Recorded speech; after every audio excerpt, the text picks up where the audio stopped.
Empecé a dibujar a la edad de 5 años. Yo nunca me había considerado artista. Pensaba que ese título era demasiado grande. Con los años aprendí que los humanos en sí somos una raza artística, un género creativo, y que hay quienes son elegidos para transmitir o manifestar ciertas sensaciones, cierta sabiduría, ciertas realidades a este plano de vida.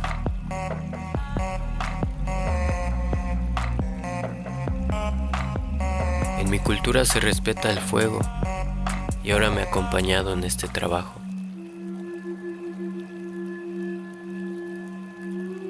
Mi inspiración, mi cultura, la vida, el arte en sí, el sentimiento, la satisfacción que produce el don de manifestar naturalmente algo que no existía.